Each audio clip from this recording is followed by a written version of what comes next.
Hi, today I want to talk to you about service agreements and contracts under your NDIS approved plan. Most likely you've been busy checking out what services are available and trying to figure out which service you would like to use to provide you with the supports you need under your approved plan. You meet with them and they start to talk to you about contracts and service agreements, and suddenly everything's got very serious. Well, don't let yourself get bamboozled or overwhelmed. Service agreements and contracts under the NDIS will become part of your normal life and reality for you. And it's not a bad thing.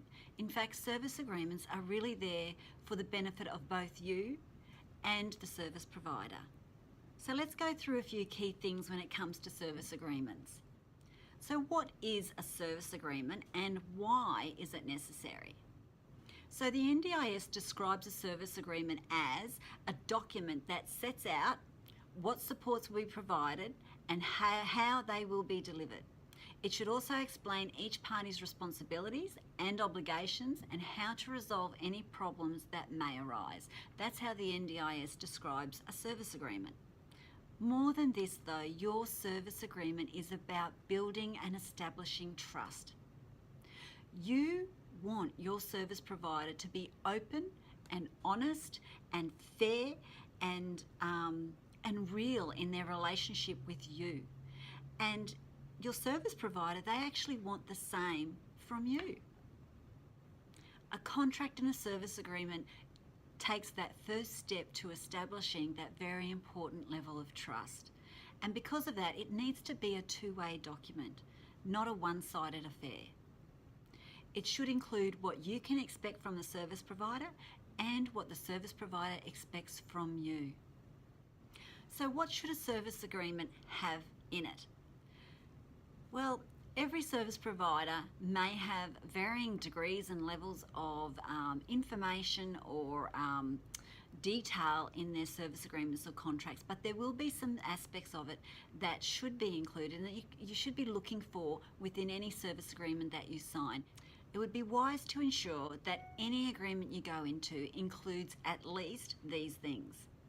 It should include the supports provided under the service agreement, the cost of those supports, some details about those supports, very importantly the commencement date and the expiry date of the agreement, how issues, disputes and conflicts will be handled, your responsibilities under the service agreement for things such as letting your provider know if you cannot make a session or if you need to cancel, or your attendance at planning review meetings and things like that. Your provider's responsibilities under the agreement, how to make changes to your agreement, and how to renew or review your agreement. When you do talk to your provider, it might feel like the information that you're giving is very business-like, and there's a lot of information that they're giving you that seems like, well, why are we covering this? That's a lot of detail for something that may never happen. And that's because it is more business-like, and perhaps more business-like than what you're used to dealing with your service providers in the past. Your agreement's going to be looking to cover all of a whole range of what-ifs. So, what if I need to cancel? What if I cancel late? What if I want to go on holidays? What if I'm not happy with my support worker? What if I want to get out of my contract early and change service provider? It's going to try and address a lot of what-if situations so that when any what-ifs arise and become the, well, now what, there's an expectation and an understanding of how things are going to happen. The bottom line is you are entering into a formal contract arrangement with each of your service providers, and as a result you will be held accountable and responsible for your end of meeting the requirements of that contract, just as your service provider will have to uphold their end as well. Another question I get asked is, well, do I have to show them my approved plan? And the short answer to that is no. There's nothing written that you actually absolutely have to show them your approved plan. However, here's the thing. You are bound to use your NDIS funds for those things that are within your NDIS approved plan, and in relation to achieving the goals that were identified in your plan, that's what the funds are there to be used for. Nothing outside of that scope. And there will come a time where the NDIS will ask for you to provide evidence that you are moving towards and progressing towards those goals, and that you are using the funds for those purposes. So it will serve you well that even if you don't want to show your service provider your approved plan, and you don't have to, that you do have discussion with them around what's in that plan, what you're funded for, and how the services you want to use from them will be in alignment with the achievement of the goals that are set out in that plan. So more specifically, you might want to tell them what your stated goals in the plan are.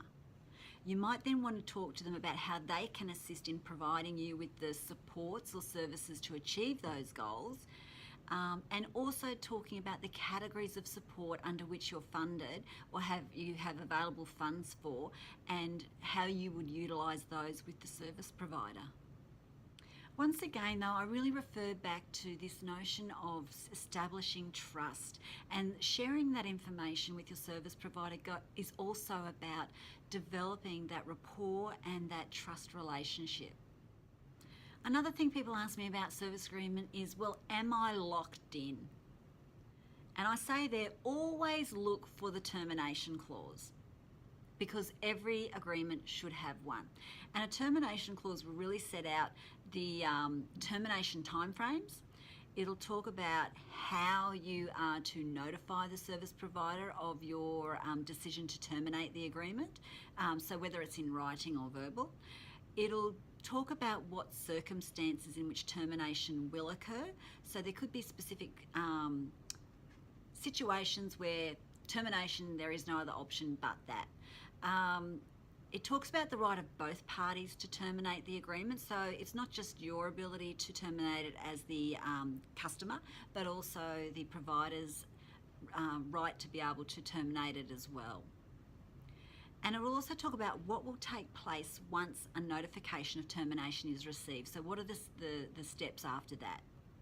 And the termination clause is important because it's your reassurance that you're not locked in if things go pear-shaped.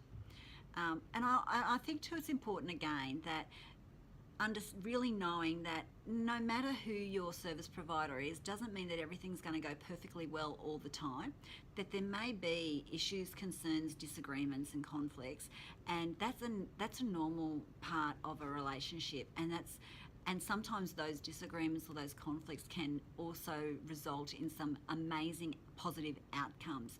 So it's also worthwhile looking at your service provider's grievance procedures so that you can see what steps are involved for you to be able to take to resolve any issues and concerns that may mean that it's not about having to terminate that agreement, it's just about really understanding what the concerns are, what the issues and conflict is, and working towards a resolution. The other thing is that families and people with disabilities are saying, well, quite often I get told no contract, no service. Why is that? And yes, some service providers may not commence service unless they've got a signed contract from you. And that's simply for this reason. No contract or agreement means no booking with the NDIA, which means no payment requests are able to be done, which means no funding, which means no service. That's kind of the simplest way I can put it. But your service provider, they really want to deliver to you a really good quality service, and they want to deliver that with quality staff. So to retain quality staff, they need to be a good employer, and they need to be able to meet their payroll obligations. Your funding is most likely critical for them to do that. And remember how I said it feels a little bit more business-like? Well, this is one of those things. It is more business-like, and it is part of it in terms of the agreement with you. Your funding does equal payroll obligations. So that's a real quick snapshot with just some key or some things that I think are really important for you to know as you're moving forward with service agreements and contracts, and to be open and have that discussion with your service providers, and don't be afraid to ask questions. And read your contract or service agreement and ask questions about it before you sign. But don't just rely on what I tell you.